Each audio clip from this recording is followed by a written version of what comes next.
Hey guys, it's Michael. Today is your Sunday, July 12th, second stimulus check and second stimulus package update. And we have great news coming from a number of states. So in today's video, what I'm going to do is I'm going to go over record cases in a number of states again on Saturday, and new restrictions are being put into place. Then Trump visited Walter Reed National Military Medical Center and wore a mask for the first time. So we're going to go over why he said he's doing it now, what is going on there, and then finally we're going to get into the great news, how some states just announced they are opting into a small clause in the CARES Act, which allows them to send out additional stimulus to people in their state. So make sure to stick around to see if your state implemented more stimulus, or what I'll do is I'll link the timestamps down below if you want to skip ahead to any portion in the video. And before we get started, don't forget to get your 2 free stocks valued up to $1,400 when you download the Webull Investing app, and get $5 immediately when you download the Acorns Investing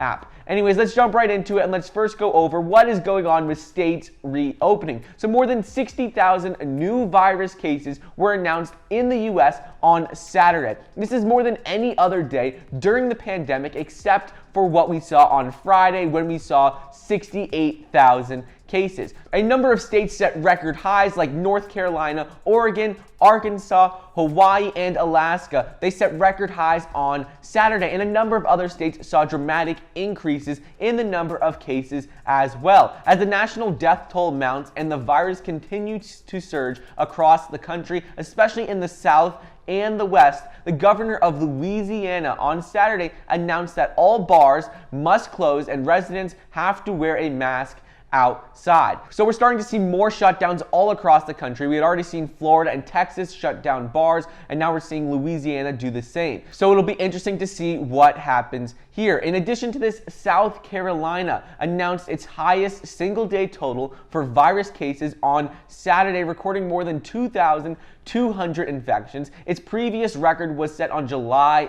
4th with 1,854 new cases, and more than 22% of the virus tests, of people who got tested for the virus on Friday, came back positive. And this is the highest positivity rate for the state that they have seen throughout the entire pandemic. So right now we're continuing to see cases increase in a number of states. We're also seeing the positivity rate increase, which means that as people are getting tested, more of those people are coming back as positive. So that is not good news moving forward. It may help with us getting more stimulus, but it's not good for the economy moving forward. Next up is with Walt Disney World reopening. So more businesses are starting to reopen, even with cases resurging, and Walt Disney World was one of those businesses. On Saturday morning, nearly 4 months after closing due to the pandemic and a rise in the number of cases, Disney World and other amusement parks have started to open their doors. Walt Disney World theme parks opened yesterday at 9 a.m. on July 11th for Magic Kingdom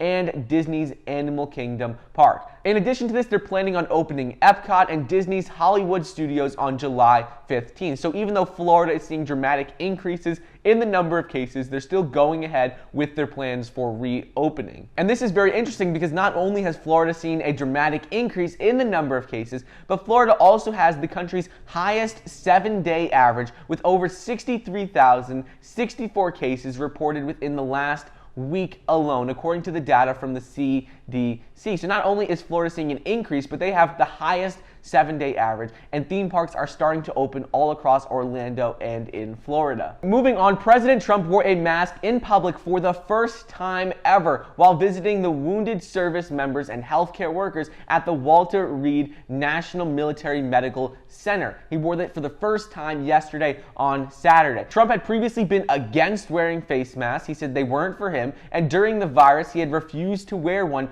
up until this point. So a lot of people were wondering why now, what has changed to make him wear it. So according to Trump, what he said is that, I think when you're in a hospital, especially in that particular setting, when you're talking to a lot of soldiers and people that in some cases just got off the operating tables, I think that it is a great thing to wear a mask. I've never been against masks, but I do believe they have a time and a place to wear them. Previously, he had gone to hospitals and medical centers without wearing masks, so obviously now this is a sign that things are getting worse. There is a mutation in the virus that is allowing it to spread easier and much faster, so that could be one of the reasons. Also because he is behind in the polls, so maybe he is wearing a mask now to set an example. So comment down below why you think all of a sudden now, after almost 4 months, he's decided to wear a mask. What do you think triggered his decision? And then finally, let's get into the decision by some states to opt in for this small clause in the CARES Act that allows them to extend stimulus. So as Congress debates what to include in the next relief measure, nearly 32% of all U.S. households missed their July housing payments. That was according to data on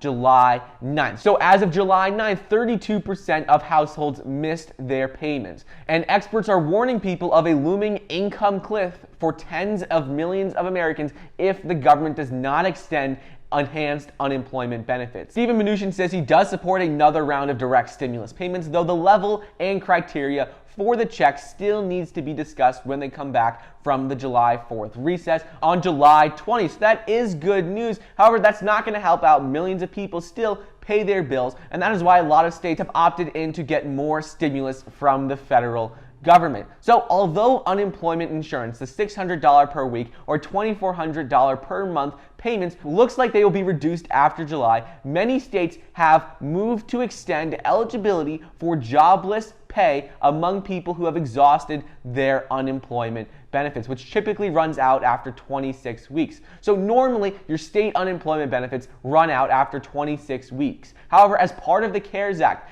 in the CARES Act, it says that states are able to provide an additional 13 weeks of federally funded benefits to people who use up their typical state provisions during periods of high unemployment. So they're saying that if you already got unemployment benefits for 26 weeks, well, now a number of states have said you can now receive it for an additional 13 weeks. According to the government, high unemployment is when the seasonally adjusted unemployment rate for your state is 8% and is 110% higher than the same period in either of the past 2 years. So this is a little complicated to understand, but essentially right now there are 49 out of 50 states who qualify this threshold and meet this threshold, which means that 49 out of 50 states can extend their unemployment benefits an additional 13 weeks as part of the CARES Act. They can get more stimulus from the federal government and extend these payments. Right now, only a couple dozen of states have announced they are extending unemployment benefits for at least an additional 13 weeks. So I'll link down below a site where you can see if your state has extended these benefits, and also what you could do is you could go ahead and search on the unemployment website for your state government, because your state very well could have extended